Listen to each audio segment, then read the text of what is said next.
श्री परमात्मने नमः। महोपनिषद चतुर्थ अध्याय आगे।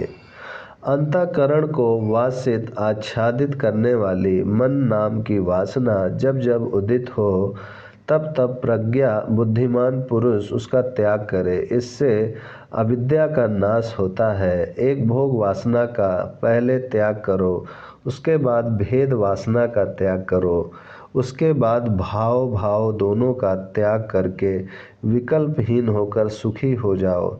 इस मन का नाश ही अविद्या नाश कहलाता है। मन के द्वारा जो कुछ भी अनुभव में आता हो उसमें आस्था न होने दो। आस्था का त्याग कर देना ही निर्वाण है और आस्था को पकड़े रहना ही दुख है। जो प्रज्ञा विहीन है उन्हीं में अविद्या विद्यमान रहती है। सम्यक प्रज्ञावान पुरुष नाम मात्र के लिए भी कहीं अविद्या को अंगीकार नहीं करते। इस दुख कंटक से आकीर्ण संसार रूपी भ्रम जाल में तभी तक अविद्या अपने साथ शरीर को निरंतर भ्रमाती है जब तक इसको नष्ट करने वाली मोह नाशिका आत्म साक्षात्कार की इच्छा स्वयं उत्पन्न नहीं होती। अविद्या जब परतत्व की ओर अवलोकन करती है तब इसका अपने आप विनाश हो जाता है।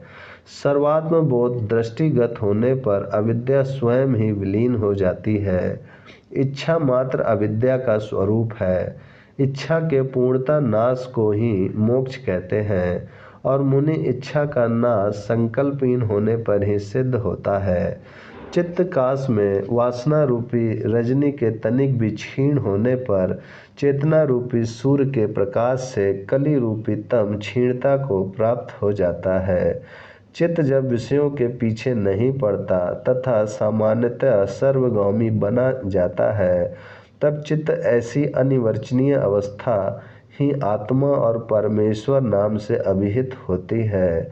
यह सब कुछ निश्चय ही ब्रह्म है। वह नित्य और चिद्घन स्वरूप है। वह अव्यय है। इसके सिवा जो दूसरी मन नाम की कल्पना है वह कहीं है ही नहीं, केवल भ्रम मात्र है। इस त्रिलोकी में न कोई जन्मता है न मरता है। ये जो भाव विकार दिख पड़ते हैं इनका कहीं अस्तित्व नहीं है। एकमात्र केवल आभास रूप सर्वव्यापी अव्यय और चित्त के विषयों के पीछे न दौड़ने वाले केवल चिन्ह मात्र की ही सत्ता यहाँ है। उस नित्य व्यापक शुद्ध चिन्ह मात्र उपद्रव शून्य शांत सम स्वरूप में स्थित निर्विकार चिदात्मा में स्वयं चित्त ही जो स्वभाव अनुसार संकल्प करके दौड़ता है वह चैत्य अर्थात चित्त की संकल्प अवस्था स्वयं दोष रहित होते हुए भी मनन करने के कारण मन कहलाती है। अतएव संकल्प के द्वारा सिद्ध मन संकल्प के द्वारा ही विनाश को प्राप्त होता है।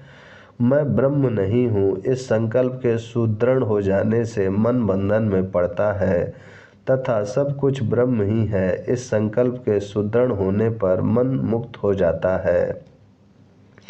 मैं दुर्बल हूँ, मैं दुबला हूँ, मैं दुखग्रस्त हूँ, मैं हाथ पैर वाला हूँ। इस भाव के अनुकूल व्यवहार से जीव बंधन में पड़ता है। मैं दुखी नहीं हूँ, मेरा शरीर नहीं, आत्म तत्व में स्थित मुझको बंध कहाँ। इस प्रकार के व्यवहार में लीन मन मुक्त हो जाता है। मैं मांस नहीं, मैं अस्थि नहीं, मैं देह से परे दूसरा ही तत्व हूँ। इस प्रकार का निश्चय कर लेने पर जिसके अंतःकरण से अविद्या क्षीण हो गई है वह मुक्ति को प्राप्त होता है। अनात्म पदार्थ में आत्म भावना होने से यह अविद्या कल्पना मात्र है।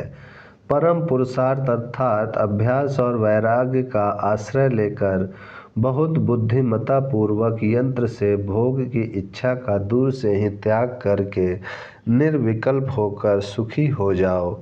मेरा पुत्र, मेरा धन, मैं हूँ, मैं यह नहीं हूँ, यह मेरा है, यह सब वासना ही इंद्रजाल फैलाकर विविध खेल कर रही है।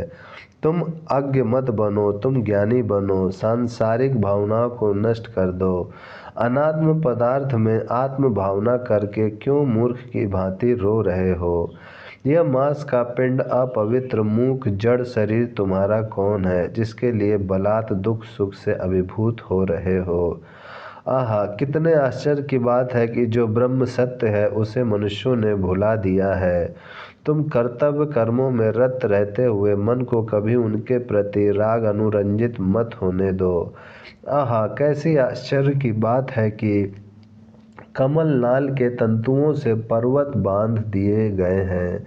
जो अविद्या है ही नहीं, उसी के द्वारा यह विश्व अभिभूत हो रहा है।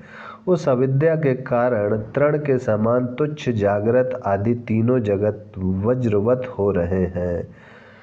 चतुर्थ अध्याय समाप्त। ओम शांति शांति शांति।